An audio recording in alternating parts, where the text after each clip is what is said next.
Good afternoon, everybody. Thank you for joining us. We will start at just after 1 o'clock. So grab a cup of tea, and we'll be with you shortly. Thank you.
Good afternoon, everybody, and welcome to today's webinar from the National Youth Agency on the government's roadmap here at Step 3. It's our pleasure to have you join us today, and great to take you through some of the tweaks and changes that we're expecting at Step 3. So please bear with me. My name is Lee Middleton. I'm the Chief Executive of the National Youth Agency, and I'm joined in the background by our team, Alex and Lauren, on our comms team, and the brilliant Abby McLatchy, our Director of Youth Work, who will be taking your questions. So as is usual with our guidance webinars, please do post your questions in the chat on YouTube, and that will enable us to collate any questions or things I don't cover in the commentary and enable us to try and answer your questions. I'm just conscious that our subtitles is not working, and I'm really sorry we're not going to be able to get that working. So I do apologise to anybody who was hoping to see those. We will try and add them afterwards. So welcome aboard, and we'll take you through the usual things. So there's quite some important bits to cover today, and I just warn you now, some of this is not what you're expecting. I think from the rhetoric of the Prime Minister and others, we're probably expecting more opportunities, more things than we are going to let you do today. I'm really sorry, but we will go through that in great detail. So NYA's guidance only covers England. We say this every time, and I will keep repeating it. The NYA is the national body for youth work in England only. There is separate guidance published in Scotland, Wales, and Northern Ireland. And if you work across borders, you should contact the relevant agencies in those nations to get their guidance details as well. So NYA guidance is purely for England. If you're a member of a national association, then please keep note of what those associations are, do and say. They will provide you with maybe additional information and guidance. I've been in touch with quite a few of them in the last day or two, and certainly they're following the NYA's guidance, but they may have extra things they require you to do or want you to follow, or extra support to help you navigate these changes. So please do think about that, and please contact your national association. So NYA has our guidance documentation. It's on our website, and you'll be able to download the latest version of that from 5 p.m. today, is our hope. The new version has been confirmed and is now just waiting its final approval in terms of its design and everything, and will be published later today. So hopefully by 5 p.m. today, you'll be able to download the new guidance document. You can find it on the NYA's website. Just noting that the URL there is wrong. It's actually org.uk/guidance, but I'm sure everyone's fairly familiar with how to access it. So we've recently updated the NYA's website, and so it's much cleaner and easier for you to find our guidance, but still, as you log in, it will pop up and you will get a box, and it will tell you what readiness level we are at, and it will give you a link to take you to our guidance webpage. Today, we remain at amber. What I'm going to talk you through now is what kicks in from Monday the 17th of May. So at the moment, we remain at amber. The current requirements in the current guidance stand. What I'm going to walk through today are what is changing from the 17th of May. And on the 17th of May, we will be moving to yellow, which is a step in the right direction, but it's not necessarily the largest step we were hoping to take at this point. And I will explain why, and I will explain the thinking and some of the rationale behind that. Just so NYA works very tightly and closely with government departments. We work very closely with our colleagues from the Department for Culture, Media and Digital Culture, Media and Sport, the DCMS, Department for Education, Cabinet Office and Health and others. And we work really closely to make sure that what we're able to say today sort of matches what the legislation and the regulations allow, and what is deemed responsible and appropriate at this point in time. I'll go into more detail of that as we progress. Just a couple of things before we get into the meat of the real details of this. We are launching the national census, and if you're not familiar with what this is, we've not for the 10 years ago was the last time there was a proper audit or mapping of who is operating in the youth sector, who's out there working with young people, and where they are, what they're doing, and how they do it, how who their staff are, how they're funded. And without that rich data, on the youth sector and across all corners of our varied sector. We can't make the arguments for further investment. We can't support funders to put resources into certain aspects of youth work or communities or uniform groups, etc. And so we're undertaking, for the first time ever, a new national census for youth work. This will start in about 2 weeks' time. You can go on our website and check that your organisation is already registered. So we've done a lot of mapping in the background, looking at public records, etc., to try and find all the organisations we can. And if you didn't do this before, please go onto our website after the webinar, watch the webinar first, then go onto our website, click on the national census, and just check. There's a tool there where you can just type in your organisation's details and just check you're registered, because that way you will be sent the census information when it was released. If you're not registered, well, then it's really straightforward. Just fill in your details, hit submit, and then you are registered. And that means that once the census gets going, we will be able to add your detail. This is important because funders and local authorities and others will use this intelligence to decide decisions locally of how to support young people. So it's really critical that everybody fills this in. It's going to take you 20-25 minutes to do. We really apologise for taking up that amount of time, but this data is absolutely essential. So please look at the national census.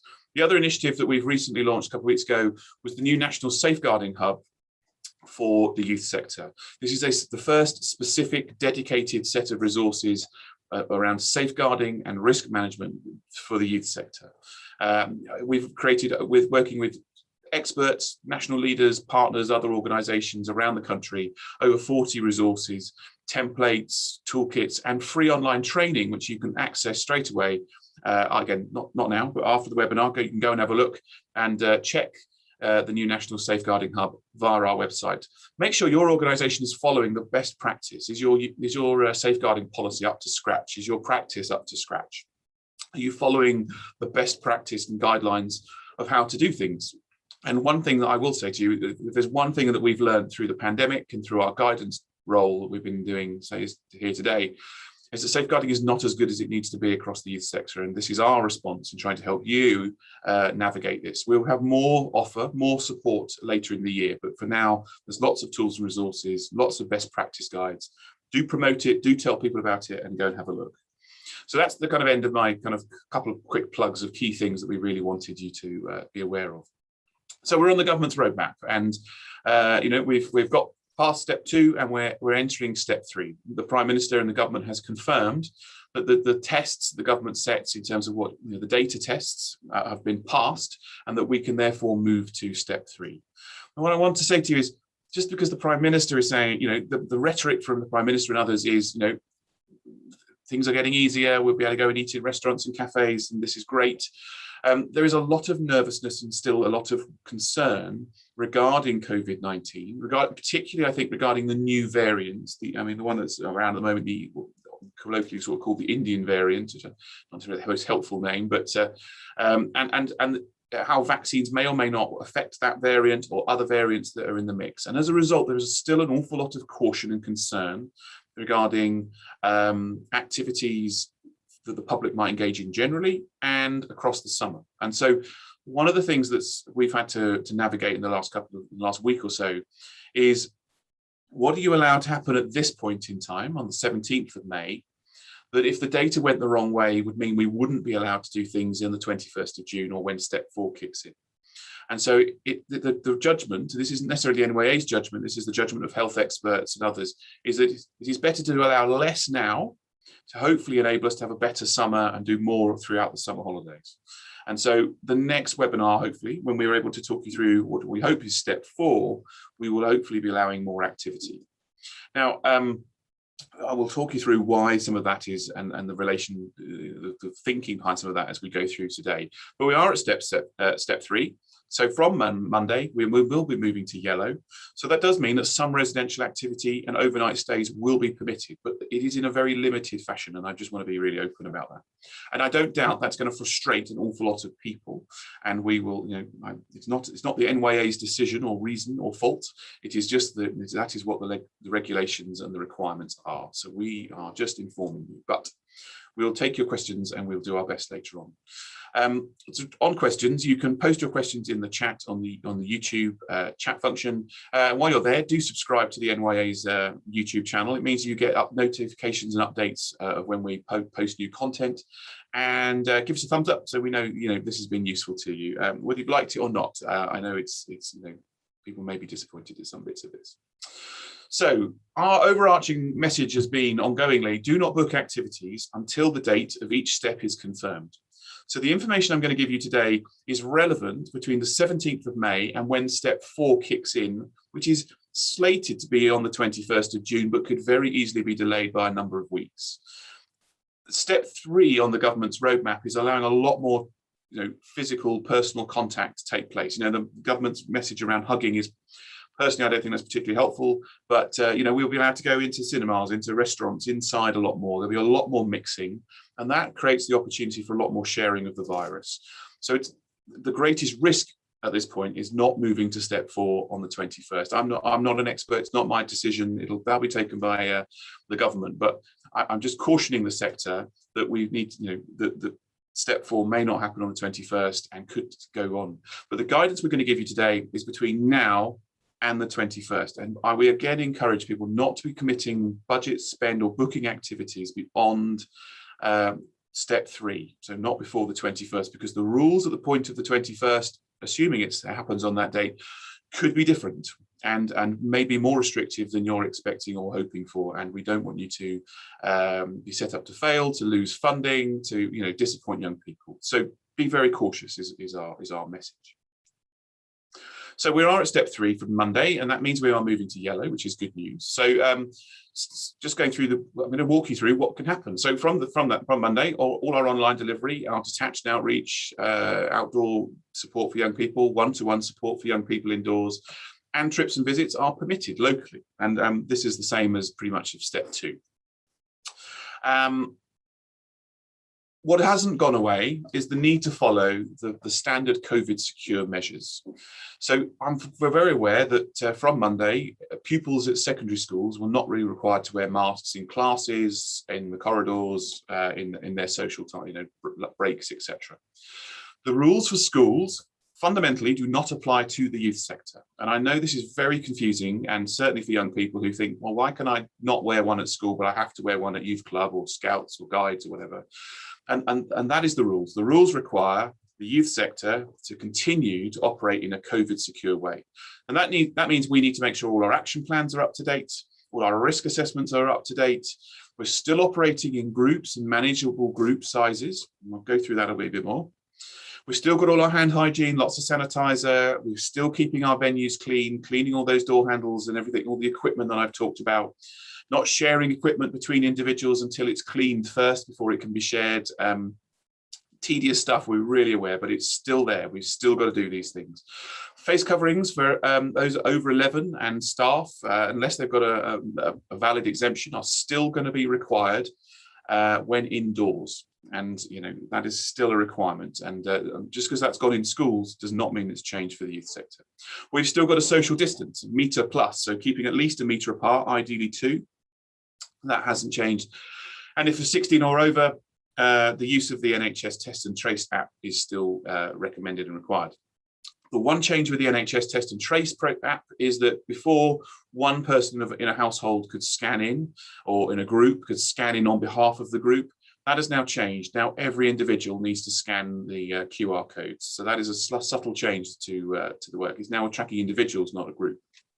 But these COVID secure measures have been around a while. We're pretty familiar with them in the youth sector, and we're going to have to continue to follow these at least until step 4. And I tell you now, I expect some of these measures to still be in place beyond step 4. The NYA is geared up to support the youth sector with guidance for many, many months to come. And just because society will be allowed to go and do more and more things, the youth sector will still need to follow certain rules, regulations, and guidance to make sure that we're safe. And hopefully the data all continues to go in the right direction, the vaccines all go in the right direction, and we will go back to normal. But there's no guarantees of that, and we've got to be careful. So step 3, provision for under 18s, and that's somebody who's 18 on the before the 31st of August. means indoor, outdoor, open access for all young people. So any young person can attend. They don't need to be vulnerable, don't need to be in any sort of classification. All individuals can come and be involved in your activity. There are no limitations on group sizes, but we are asking you to be very cautious around mixing young people up when they're at your sessions. And you should ideally be keeping them in groups of 15. So you could have 60 come through the door, put them in 4 groups of 15, try and not allow them to mix as much at all if possible, but you don't need them in separate rooms and things like that, which we had before. But so consistent groups when coming, but don't need to be in separate rooms and spaces. And you can use shared kitchens and other equipment and things, but it's got to be cleaned down before another group or another young person goes near it. For over 18s, this is one of the changes. So everything I've just said about under 18s hasn't changed from the last time round. It's exactly the same requirements. We are slightly strengthening our language around young people when attending should be also put into little groups, but fundamentally there's no real shift. For over 18s, we're still got to operate within support groups, and these are by invite only, and they can operate indoors or outdoors for vulnerable young people. Now again, you get to choose who is a vulnerable young person locally. There's no national definition. We're not providing any definitions. You are the local experts. You know your young people, their family, their community, their challenges, whatever their needs are, and so you're well placed to decide, are they vulnerable or not. And I've said before, we're all of us are vulnerable at some point in our lives on certain things, and you make that judgment. You know your young people best. You make that decision. The shift here is that support groups previously were only allowed to be in a maximum of 15. That has now doubled to 30. So we can now have support groups for young people over 18, up to 30 young people, plus your staff, plus any carers or key workers. So this is a good shift. Now, one of the questions I've been asked a lot is, what if there's a mixed group of under and over 18s? And it's very straightforward. If you've got a mixed group, you need to follow the over 18s rules. So if you've got to mix a group up, you can do that, but you can only have 30 young people. The under 18s don't need to be vulnerable, but the over 18s do, and you're going to have to invite the whole group to come along. So it's a little bit confusing and not ideal, but that is the situation. And this is because in all the legislation that exists across the country, we classify adults or we classify you as a child, and that is the way the law works. So in terms of the regulations and guidance here, there is very clear differences in law between a child and an adult, and that is your 18 mark. And so we've been trying to argue for a long time that there should be, if the youth sector is a bit different, because we might mix blended age ranges, but the law is the law, and the government isn't going to make an exemption just for the youth sector. So support groups up to 30. If you've got a mixed age range, again, operate as a support group up to 30 young people. And the reason for that is if you didn't follow those rules for over 18s, over 18s attending could be in breach of the law, and we don't want that. So yeah, great news that we can have a larger group because it makes it a lot more functional, a lot more appropriate. But your staff and carers, etc., are in addition to your group of 30. So that hasn't changed. The rule of 6 still applies for all other activities. So if it's ad hoc or you're doing things randomly in the community, then you've got to apply that rule of 6, and that hasn't changed from previous. Local day trips are permitted. So as before, with step 2, you'll still be able to go and do local day trips and visits. But they should only be taking place if absolutely necessary. And if you cannot achieve the same goals and outcomes that you're trying to achieve as an organisation through another means. So we shouldn't just be doing trips because we can. We should be doing it because there's an educational goal. There's something we want to achieve that we can only achieve by doing that visit. And if we can't, if we can achieve it in our normal sessions and normal events, then that's your default. Do it at home, or do it in your youth club or your project or your village hall or wherever you function from. If you can't do that, then please go and do trips and visits. And there's huge value in educational trips and visits, and we want them to take place and take place safely, but only if necessary. In terms of visits, it's absolutely fine to use minibuses, taxi, public transport. Cars are permitted. We're asked lots of questions about, can people sit together on buses and things? Yes, they can. That's absolutely fine. Again, if they're over 11, should be wearing a face covering whilst on the bus, same as public transport. Hand sanitizer, be very cautious about these things. But yeah, absolutely, multiple people can sit next to each other. That's not a problem. You can use taxis, public transport, and private cars, are absolutely fine. subject to your safeguarding measures, and make sure you've thought through those safeguarding measures. And if you're unsure, maybe have a look at the safeguarding hub. There's some tools and resources that might be useful. All those standard COVID secure measures I've talked about still apply, and we've got to make sure we're following those. If you're visiting a third-party venue, so you're going, I don't know, going to the local bowling alley, or now the cinemas are open. So say you're going to the cinema, the cinema may have specific requirements for you not to sit next to each other, and to put, there might need to be a seat between you and the next person that's free. You might have to use hand sanitizer. They may restrict the number of individuals that can be in a space.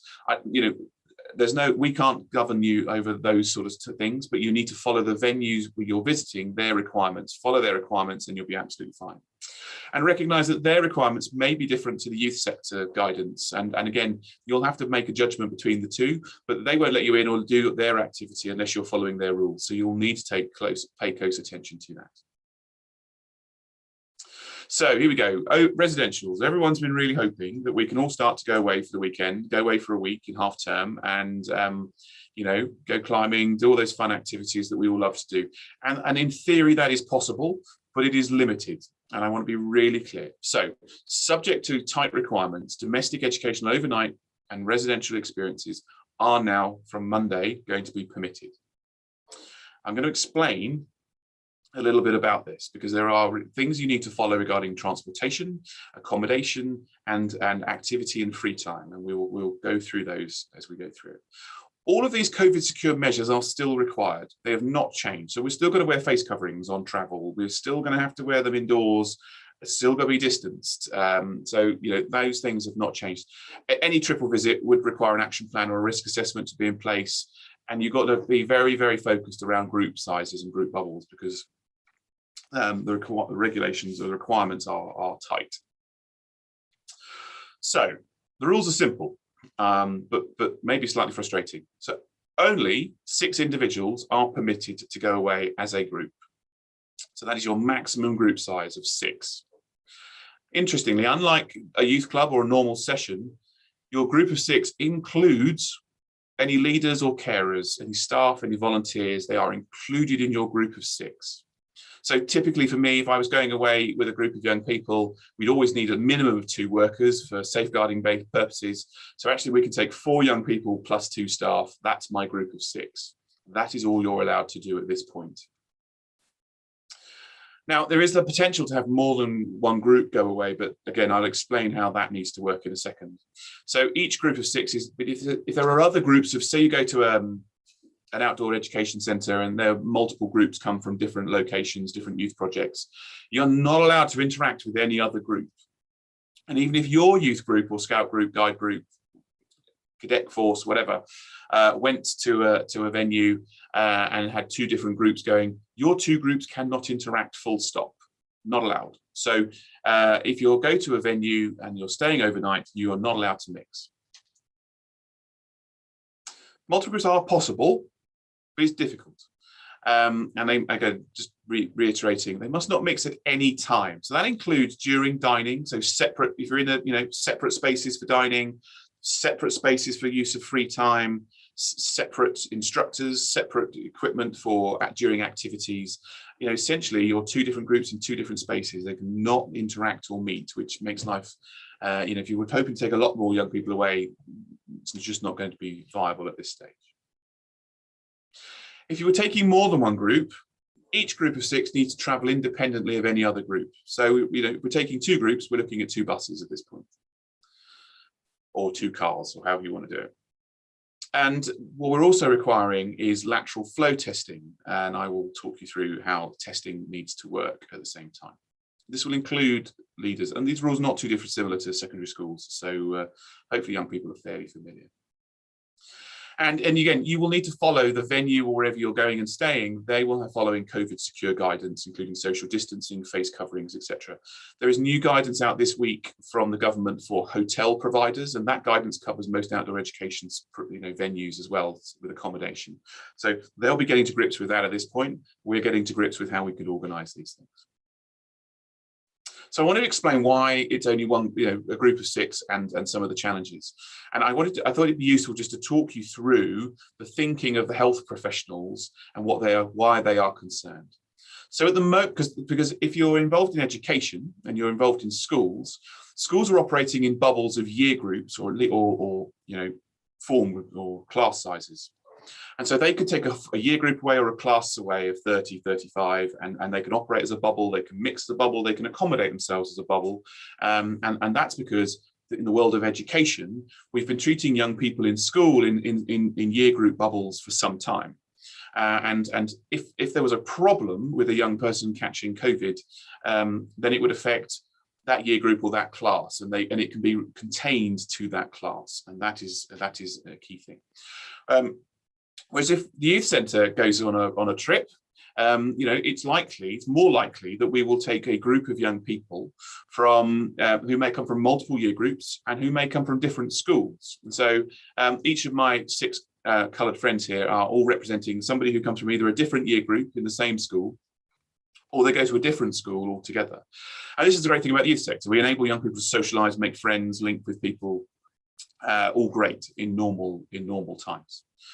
The concern that our health colleagues have is that if you took that group of 6 away, our coloured friends here go away, and one of them had COVID at the start, but it wasn't detected, and they passed that to all the other young people, then those young people go home, and they could be asymptomatic, of course, in this. So they may not know they've got COVID, which is one of the challenges.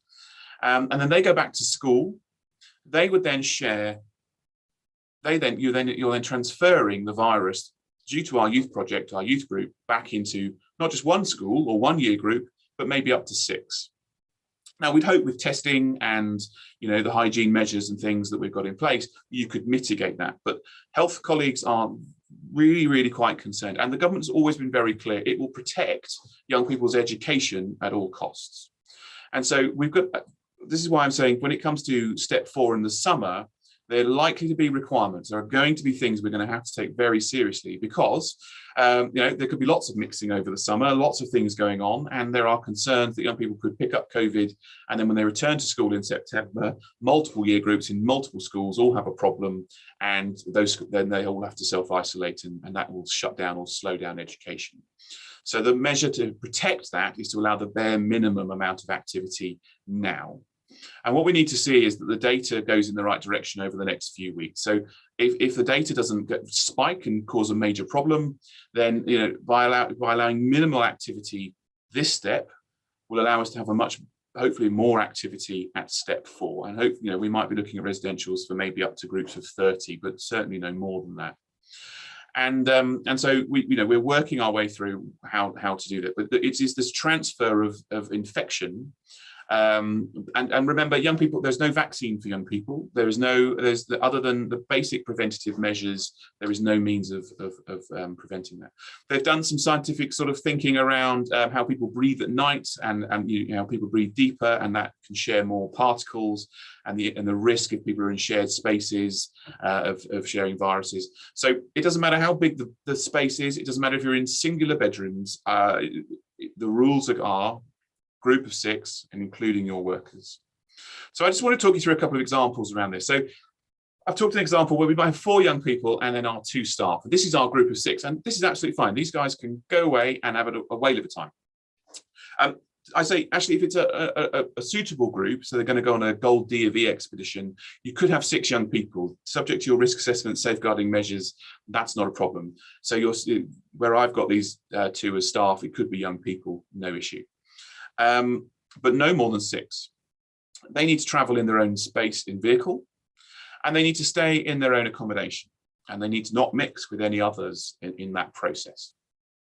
And unfortunately, it doesn't matter whether you're in a tent, a bivouac, or you're in a dormitory, a hotel. There's no difference between those spaces. And we have sort of made the argument, well, actually, there's better airflow in a tent potentially. It has not worked. It has not been accepted. It is a group of 6. It doesn't matter what type of accommodation you're staying in, and they need to travel together. Now, the challenge comes, we've got 2 groups. So here's our 4 young people and our 2 staff. They've got their bus, they're in group 1, and they've got their accommodation. Excellent. So they can go away and they can do activities. If we had a second group, here's another group of 4, another 2 staff, got another bus, because we're lucky, we've got 2 vehicles we can rent to. They can stay in separate tents, or they've got another lodge they can stay in, an accommodation.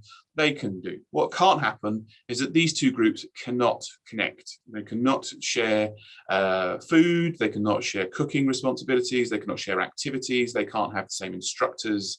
Things like that are quite tight.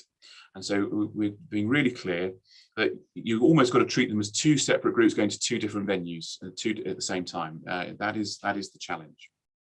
And you've got to be really clear, can you manage the safe interaction between this? Because actually, if you don't believe your young people will social distance, then you shouldn't be going.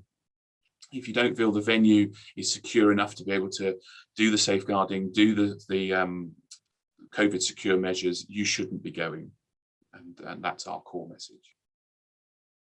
So key things: no mixing between multiple groups. That includes dining, activities and free time. If a young person shows signs of illness, we have quite a lot of questions around this, and this would apply to day-to-day activities. If a young person shows sign of illness, they should be tested using lateral flow tests and transported home by a private car. So if a young person is ill, comes ill, they should be tested and then sent home. I mean, probably need to get their parents to come collect them, or their guardian, carer, etc., to pick them up and take them back. Now, the question is, what happens if a member of staff is unwell, if it comes down with the virus, or is unwell generally? And the problem there is, because you can't swap other staff members in or out of your group of 6, and you couldn't take them from another venue, the whole group will then have to return home. So if an individual member of staff is ill, then the whole group will have to stop the trip and return back. And everybody will then need to get tested. And if one person in the group is ill, they feel unwell, the whole group should be tested and should isolate if necessary. And I'll cover a little bit more about that.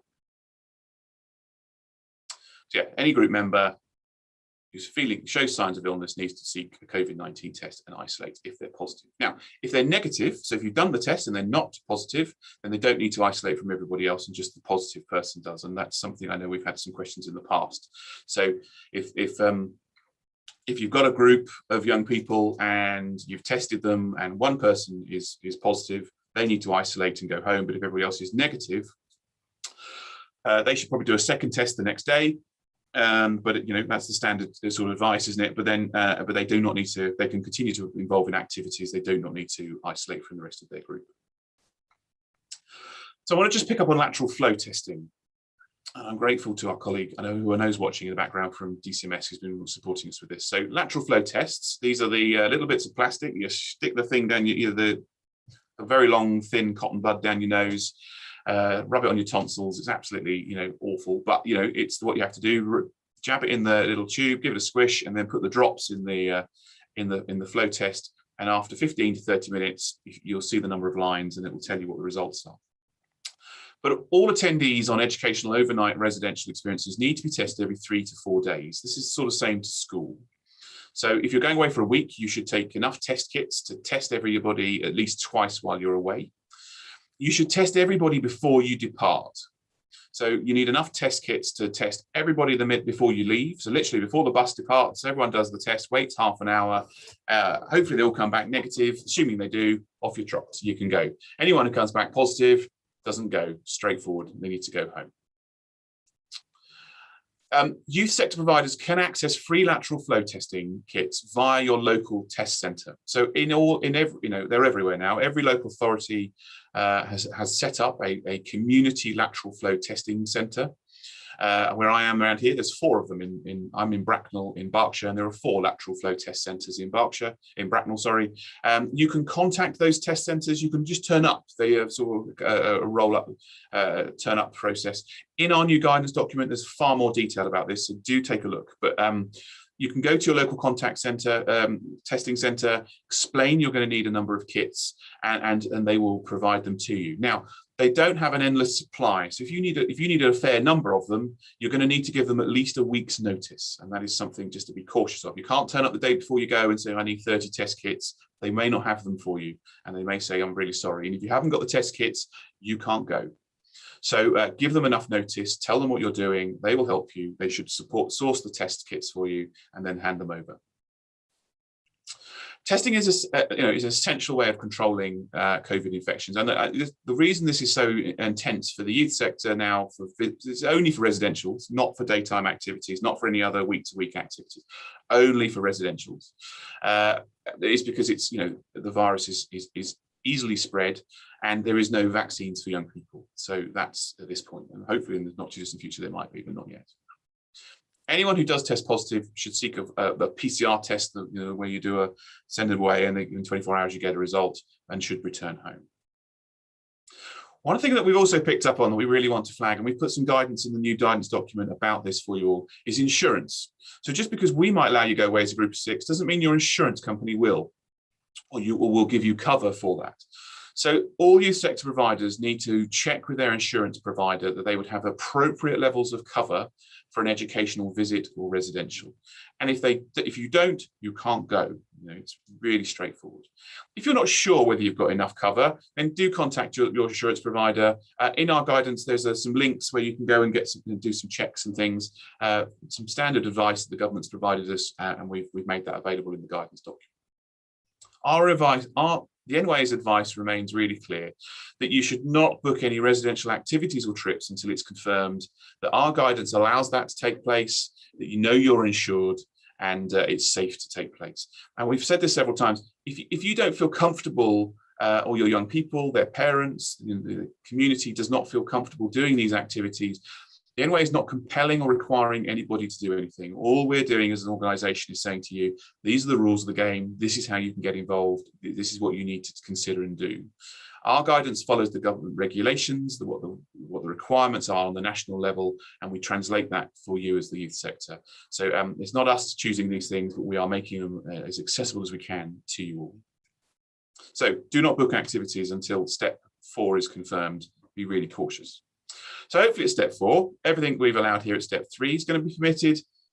Maybe international travel, hopefully. And the moment you can go on holiday as a family to certain green locations, although that list, when you actually look at it, is, there's only about 3 low countries you could actually go to. The rest wouldn't let you in.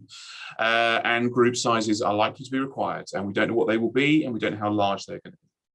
Now, we've been contacted by a number of organisations who had planned big summer events, a couple of hundred young people going away on a big jamboree or a big camp exercise.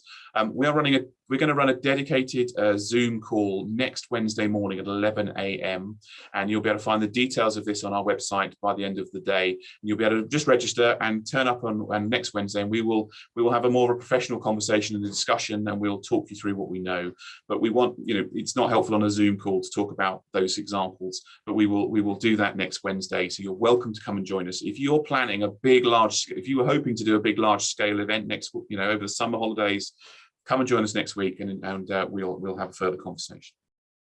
So our COVID secure measures, leaders and workers are not included in support group numbers. Just a few quick recaps for you. So you can have, for support groups for over 18s, you've got your group of 30 plus staff. Face coverings, all that hygiene, social distancing is going to be required, has not changed. You can still offer back-to-back sessions, so you can, run a session, clean the building, run another session. That's fine for any age range. That doesn't matter. And then the same staff teams and leaders and young volunteers can do it. If young people are volunteers as junior leaders and they're registered with you as a junior leader, then they class as well as a member of staff. And you can use your community and public venues to provide youth projects, youth support groups, etc. That hasn't changed. You cannot use private dwellings under any circumstances for youth sector activity. It is just not permitted. Home visits, though, to vulnerable young people are, and not a problem. You'll find all the details of our guidance on our website. So the new version of our guidance document will be published later today. Please go and take a look and follow the government's guidance around washing hands, covering face, and making space. There is additional guidance if you're working out on the streets doing detached youth work. We continue to work with our colleagues at the Federation of Detached Youth Work to publish specific guidance around that. It just builds on the existing guidance that we've got, and it's just another layer of advice and support to help practitioners. We say this every time, but we've still got the Youth Work support website, our great response with UK Youth and others that we built right at the beginning of the pandemic. We've added further tools and resources to this website. So please go and take a look. You'll find lots more videos and information around professional practice in supporting young people throughout the pandemic on the NYA's YouTube channel. Final plug from me around the census. This is our biggest project. With the data from this, we can make the biggest case to invest in young people. So please help us with that. Now, I'm going to throw this open to any further questions. And Abby, are you in the background there? Yes. Hiya, yes, sorry, I couldn't unmute then. Hello to everybody. Lots and lots of questions coming through as expected. So we'll try and whip through them as quickly and effectively as we can. Anything that we're not able to cover today, please just get in touch with us through the guidance inbox. There is quite a volume of emails coming through to that at the moment, so please be patient. We're trying to respond as quickly as we can.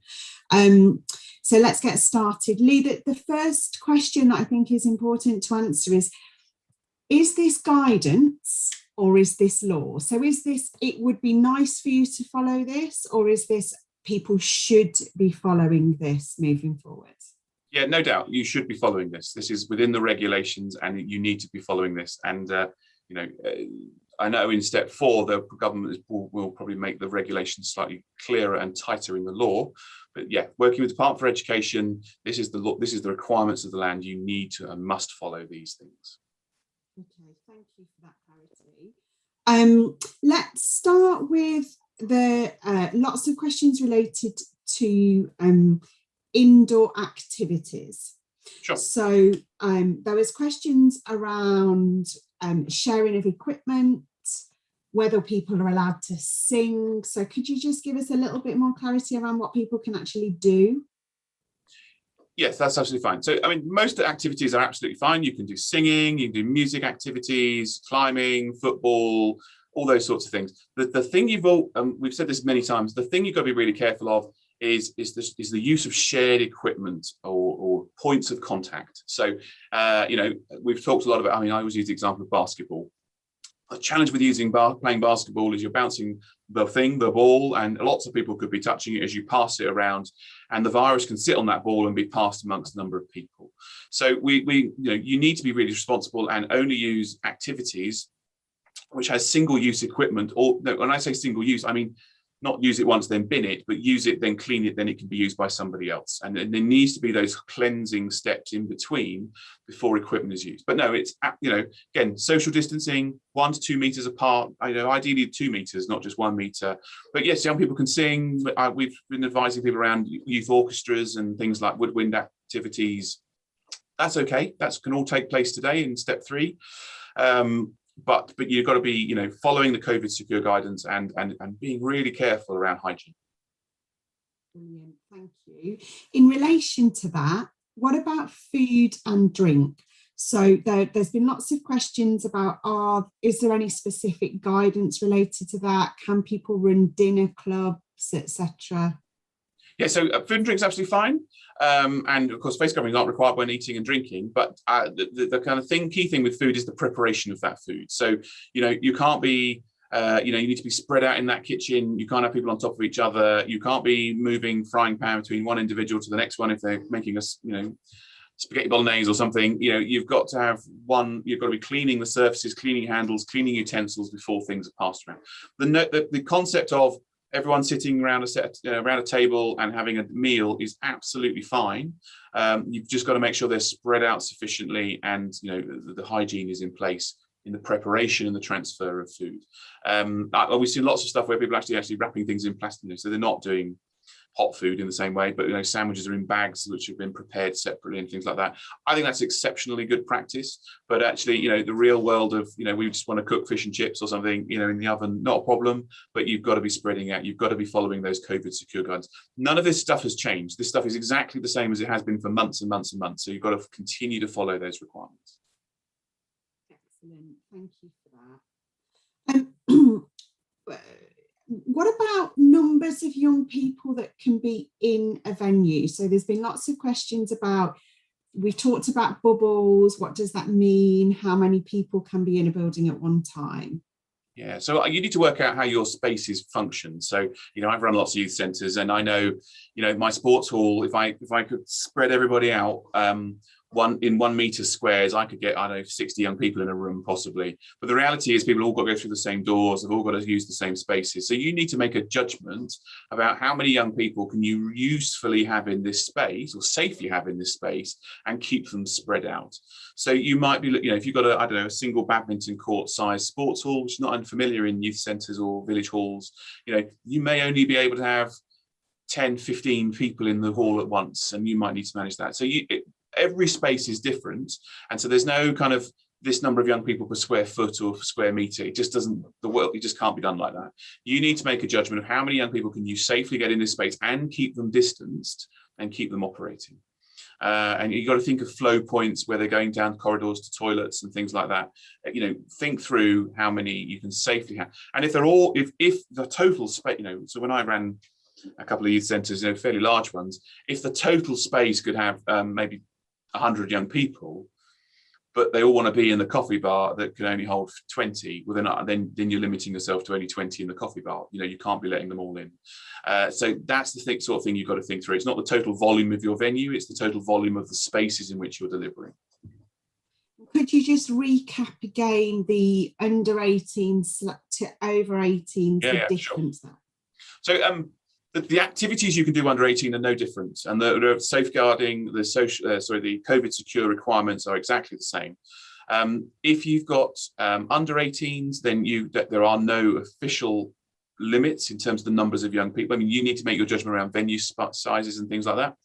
We want you to put young people into groups of 15 so that the whole group's just not all mingling together. And this goes back to my slide around schools. You've got a youth club going and you've got 45 young people who come from 6 schools and 12 different year groups. Then there's a whole mishmash of young people who could be mixing the virus. And this is the concern going into the summer. So be thinking that stuff through. So under 18s, there's no official limit on bubbles or group sizes. Over 18s, there is. The law requires only support groups. So this is for vulnerable individuals, again, locally defined as vulnerable. And but now it's up to 30 individuals plus staff. So, you have 30 young people. You could have your LGBT project, 30 young people plus how many staff and volunteers or carers you might have to support that group. Now, the bit is that I've tried to explain earlier. If you have a mix, so say you're running an LGBT project and is amazing stuff. There's loads of them up and down the country, which we absolutely love. But often you might have a 16 and a 17-year-old, and you might have an 18, 19, 20-year-old, and that's not uncommon in some respects. But you will need to follow the rules and the guidance around over 18s for the whole group. So just because there's a couple of under 18s in the group is irrelevant. You have to follow the guidance for the over 18s if it's a mixed group. And what about if young people were coming to have a look at your project with adults that were over 18 that didn't usually attend? Are those adults attending? Would that change that at all? So the rules require volumes, and you're only allowed 30 young people in an over 18 context. So under 18 it wouldn't matter because you're not limited by sizes. But over 18, you're only allowed that number of people in a group. You are allowed multiple groups, so you could be saying, I've got one group of 30 and that's going on, and then the person visiting to have a look is a separate group who won't interact.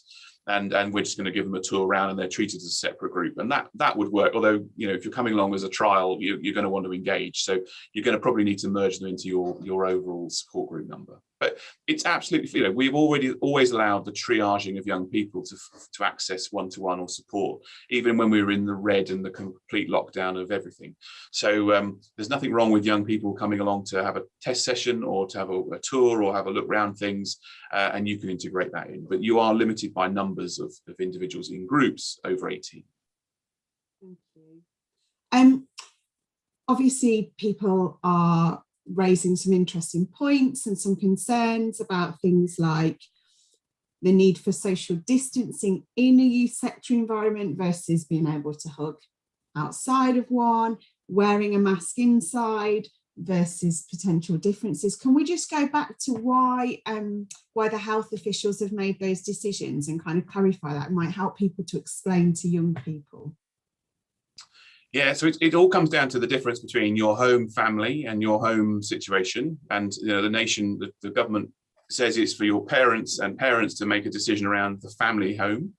and schools and the rules that schools are operating on. And so education will always come first, and then the youth sector and everybody else. Frankly, it's not just the youth sector, there's lots of other sectors all have to be responsible or play their part in terms of protecting education. So there are differing, I don't get me wrong, it's completely confusing that for a Monday, we could all go to we could all go to Wagamama's, and you can have lots of people on different tables, and they can all eat their dinner and have a great time from multiple families, and that's okay. But when we as the youth sector want to go and do an activity, we can't. And the reason basically is it's a family sitting together in a restaurant having a meal, whereas and that family then goes home and is a family. With the youth sector, we're bringing young people from different schools, different environments together, and so you're mixing more, and it's that mixing component that's increased the requirements at this point.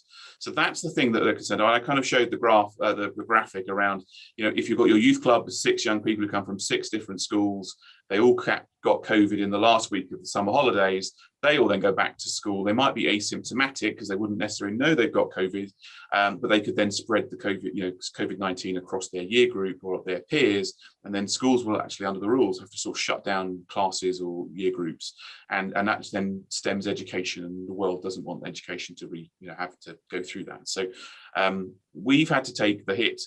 We've had to take this sort of responsible role now, in there'll be less activity in this step, on the hope that the data stays low, which will allow us to make the argument and be allowing further activity. And certainly there's talk of up to 30, being allowed to go away from step 4. Let's hope step 4 happens before the school holidays on the 21st. Let's hope it happens at that point, and we are going to be allowed up to 30, but there is no guarantees. So do not book or arrange anything, because if we're only told actually it's only going from 6 to 10, then and you plan to take 30 away, then we're going to be disappointed. So do not do that. Please wait until you know what we're going to allow you to do. Thanks, Lee.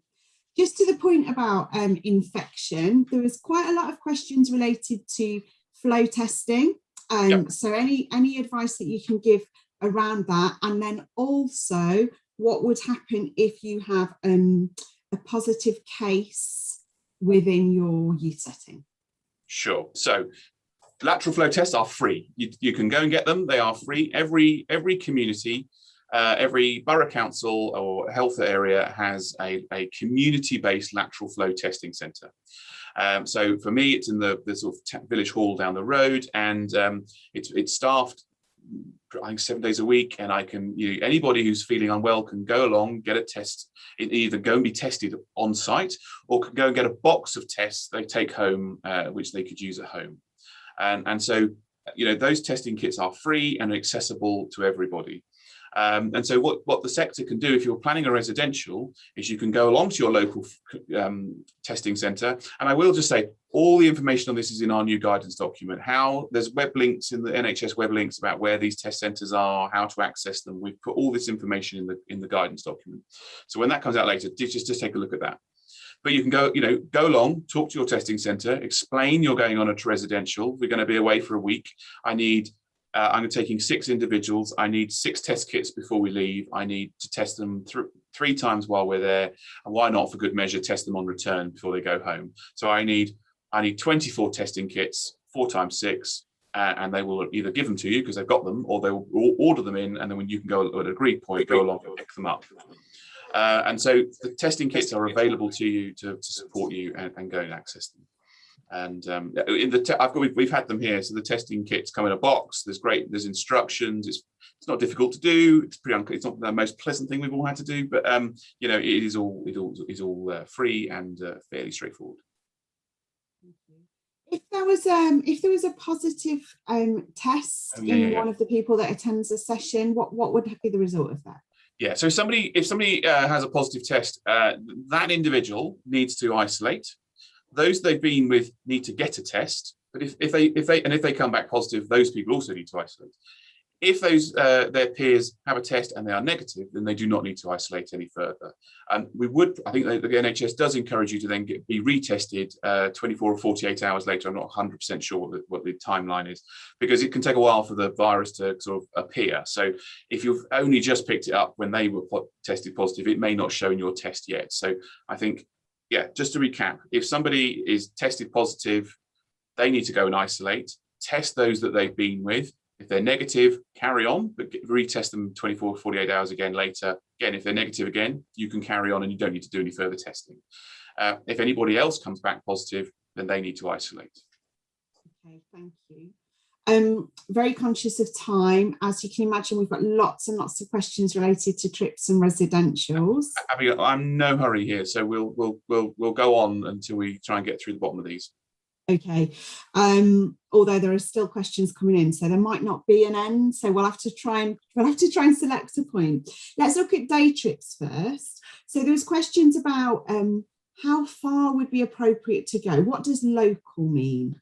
Do we have to stay local? Yeah, so I mean, locals, you can. What can you do safely within a day? So you can. Local might be a couple of hours drive there and drive back. It's what you can do. Because if you were taking a coach load of 30 young people for the day, you can do that because the rules require. If they're under 18, even over 18, to be fair, if they're in a support group, you can do that because you're a group. If you're staying open, but if you then tip into the point of when's this overnight, when does this become? There is no time point that it becomes night time, but anyone who wants to go to bed or fall asleep is starting to get to the point where it's over. You're verging on overnight, and if you hit that point, then you're in the rule of 6, and that's which we've got. So you need to be able to travel there and back safely within a day, and so you're not going to be leaving London, going to the Lake District, going for a walk, and then returning home in the same day because it's going to take you too long to travel, too long to do your activity. It's going to be exhausting and not safe for drivers and things like that. But you could go from London to Brighton to go to the beach. It might take you 2 hours with traffic to get there. Go to the beach, do whatever you want to do, get on the bus and go back home again. So local is within what is a reasonable distance. Some people have asked me for a time. I have sort of said, if you push me, no further than an hour from your base. But that could be a bit harsh in terms of certain activities. Okay. So I'm not saying no more than an hour. I'm saying make a judgment that's appropriate. A reasonable, responsible, professional judgment. Perfect. Excellent. Okay, so still related to day trips or around activities, there's been lots of things coming up in the chat related to sport. Mm-hmm. So we can go and play football on a Thursday night if we're in a sports club, but actually we might need to be socially distanced to do that in a youth centre. Could we just have a little bit of clarity about that, please? Yeah, so it comes back down to the different guidances. There is a sports group. You turn up, you do that sport, often outside, maybe inside, and then you go home again, and you're just going for that specific activity. Youth sector activity may involve a bit of sport. It might involve food and cooking, a bit of pool, a bit of other things, and it's the mixing of those different activities that mean there's slight differences between those guidance. But you're not going to find your sports groups going on residentials and things like that without following the same levels of rules. So there are some differences. I do accept that, but it's due to the nature of the youth sector, the nature of the activities that we do, and that we tend to work with more vulnerable individuals as well. So that there's sort of considerations that have been taken there. Thanks, Lou. Just before we move on to some questions about residentials, can we just go back to the notion of travel? How many people can we have on a minibus? What are the different types of travel that we might be able to use? Is there any specific guidance related to that people can access? So there's information in our guidance documentation which you can look at. You can use pretty much any mode of transport you wish, and people can sit. You can fill every seat, but again, if they're over 11, they need to be wearing a face covering, unless they're medically exempt, of course. You need to be using hand sanitizers as they come and go, not touching lots of things, ideally. But yes, you can use all the seats in the bus, and as long as you're following the COVID secure basics. Thank you. If you've got young people on the bus that were aged under 11 and those aged over 11, do the under 11s need to wear a mask? Same in a setting room? No. It's the same if you're using public transport. So young people under 11 don't need to wear a mask on public transport. They don't need to wear them when they go shot into Tesco's or wherever they go. Over 11s do. So it's the same rules. It's just how it's applied to us. Okay, thank you. Okay, we can start to pick up some stuff about residentials now, if that's okay. Apologies. I'll try and get it into some order. But so first question, keeping it on the notion of testing, or back to testing, if you're doing a 3-night residential, what would be sort of a guidance on how often you might test your group of 6 that we're attending? So if you're going for a weekend, leaving on Friday, back Monday, I would test them on the Friday before they depart, and I would test them on Sunday night before they return home. And that way you've got, you've done responsible thing. You've not taken anybody who's got it, and if you're, hopefully you've got an idea if someone's captured it while we're away. So yeah, that's what, those few days in between, you need to be doing a number of tests. And again, best practice would be when you return, before they completely leave your care, retest them again. So if they have picked it up, you can tell their parent, carer, guardian, I'm really sorry, this has come back positive, that they need to go and get a PCR test and isolate. Excellent. So a bit of clarity there. It's lateral flow test that we're talking about.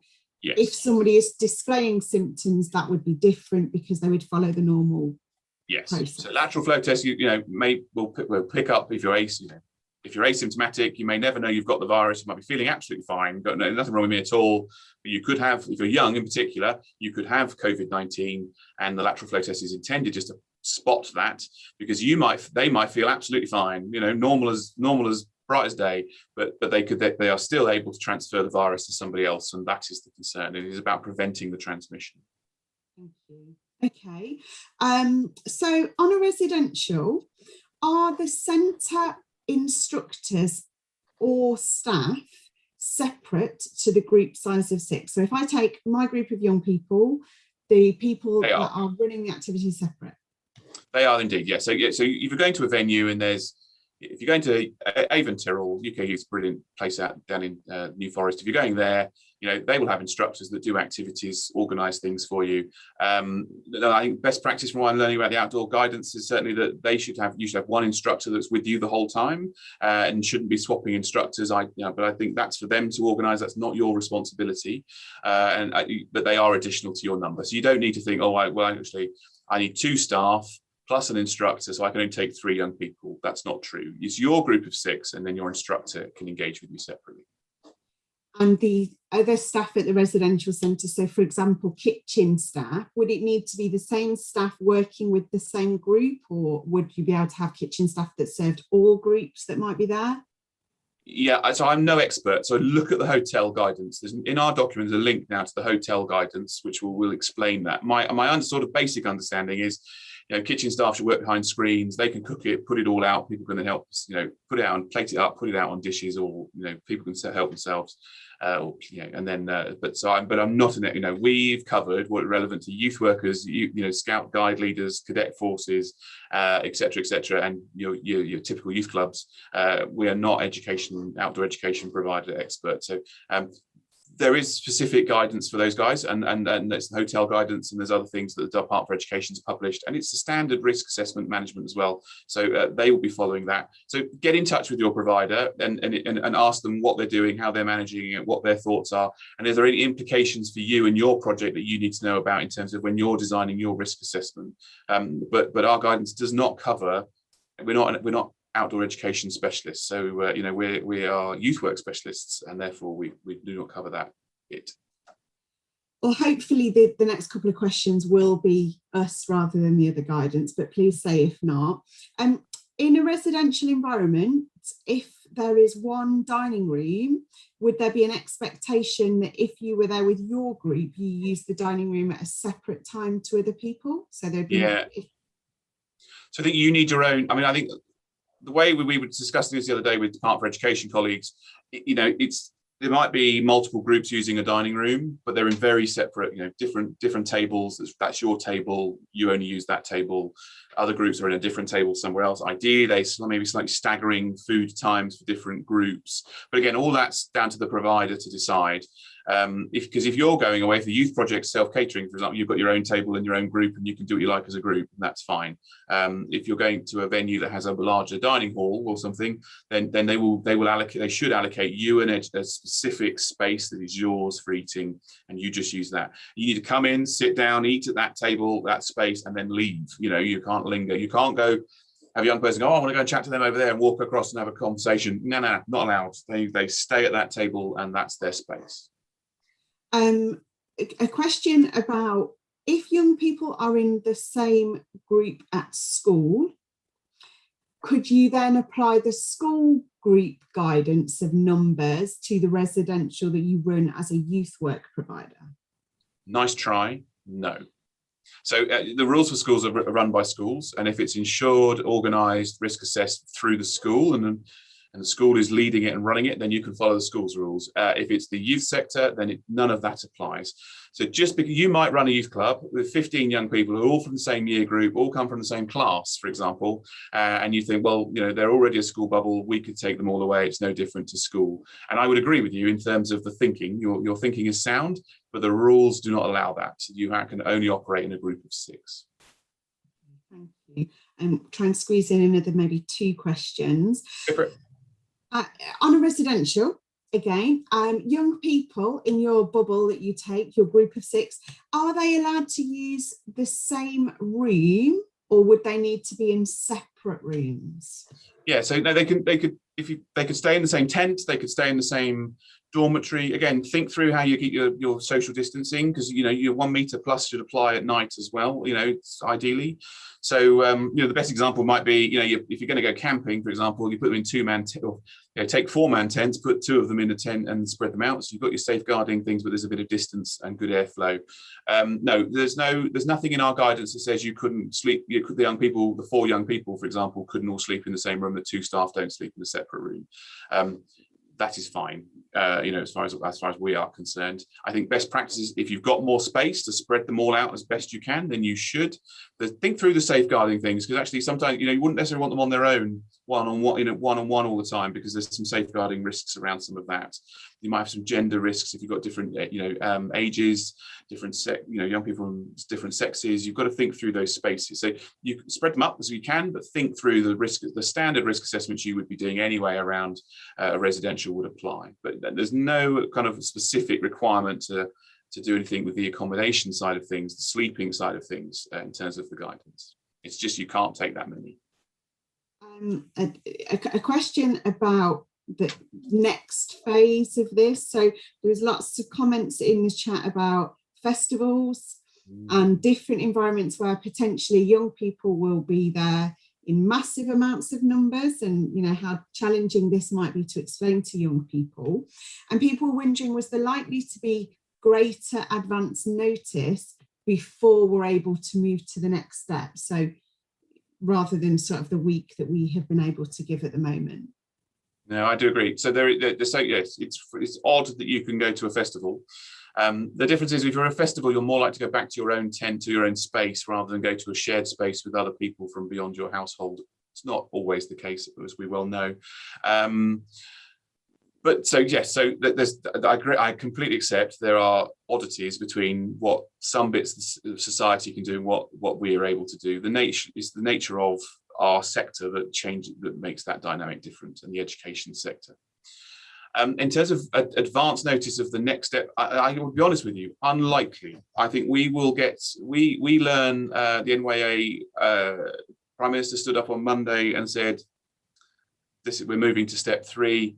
We were having conversations with officials on Monday morning. There was a brief conversation at the end of last week with our DCMS, a brilliant DCMS officials working with us on this, where we were asking lots of questions and throwing things around to try and get clarity on detail. Tends to come out quite late, and then the NYA then has to take all the information that's available, challenge anything we think is perverse or a bit strange, and I'm not critical of the government of that. A lot of guidance is written very generically for lots of sectors. What we have to do is go, how the heck do you apply this to the youth sector? So, for example, there's often an obsession about putting perspex screens in front of tills in most stock wording that we're provided. No, youth centres don't have tills. They might have a cash box, but so we strip all that stuff that's not relevant out, and then we hone in on the stuff that's highly relevant, and then we get a lot of clarity, and we do go back and go, hang on a minute, that won't work, that's not safe, what about this, what about that? And then we write our own guidance based on that. So, well, you will find the NYA guidance is slightly different to the out of school settings guidance, because it's not relevant to it's not entirely relevant to the youth sector. The good example of that is the out of school settings guidance allows one group of 6. You can't take multiple groups. The NYA guidance will allow multiple groups if you can follow the following things. So we've gone a bit further than others have gone this time around, not much, but a bit, because the law of the land allows that to happen. So we've gone as far as we feel we can go. We will have continual dialogue between now and the step 4, and we've agreed with the Department for Education colleagues to work tighter with them as they negotiate the next stages, and we'll work hard to give as much notice as we can. If we're able to update people 2 weeks in advance, then watch out for our webinar. Join the NYA network. So if you go to our website, you can click the join here, sign up to the NYA network. It's our newsletter. It will make sure your inbox will get the latest information straight away. When we publish our new guidance at 5 p.m. today, it will be pinged straight to your inbox by our comms team. And it's the way you can find out the latest information. So if we learn sooner, we'll be running webinars and updating people on Twitter, social media, etc. You can guarantee we'll absolutely do that. But the reality is, what the government has said is it needs to see what the data does over the next 3 to 4 weeks. Then there's a period of analysis of that data. Then they make a decision. So we won't know for at least 3 to 4 weeks what that data's done, and then we'll get informed, and then we have to race to find out what we're going to allow to happen. Brilliant. I hope that helps explain to colleagues why there's a bit of a lag in some of this, and why it feels, why can't you just tell us quicker? It is a big process that goes on behind the scenes, where we're working with a lot of colleagues, a lot of lawyers, the government's lawyers, experts, the Cabinet Office, Department of Health, Education, everyone's working together to enable the maximum amount possible, as safe as possible. Brilliant. Thank you so much for that, Lee. And I think just to reiterate, we do have a guidance inbox. If we haven't been able to cover your question specifically today, when the guidance is released at 5 p.m.-ish today, if you aren't able to get clarity or find a solution for your question in the guidance document, then please just get in touch with us, and we'll respond as soon as we can, but please be patient because there is quite a lot in there to wade through. No, absolutely right. So thanks, colleagues, for joining us today. I'm sure we've not told you what you were hoping. I'm sure you were expecting, we're going residentials of 15 or 30 or something, and that's not been what we've been able to do. I promise you, we're working hard on this stuff. We've got the sectors back. We are working brilliantly with colleagues. We will allow the maximum time that we believe is safe and responsible. Use the inbox. Look at the guidance document when it comes out around 5 o'clock today. And if you were planning, or you are planning, a large scale event through the summer holidays, we've got an extra session next Wednesday morning, and you'll find the details of that on our website and on social media. Do join us. It'll be a smaller group because there aren't that many that do those kind of scale of things, and we'll have a sort of more intense conversation. Do join us. Huge thanks for coming along. Give us a thumbs up. Do subscribe to our YouTube channel. Follow us on Twitter. Sign up to the National Youth Agency network on our website. That means you get all the details straight to your inbox as soon as we're able to release it. And have a great few weeks, and let's see what we can do for young people over the summer. We are working hard to try and get the best summer possible. Have a great afternoon. Thank you. Thanks, everyone.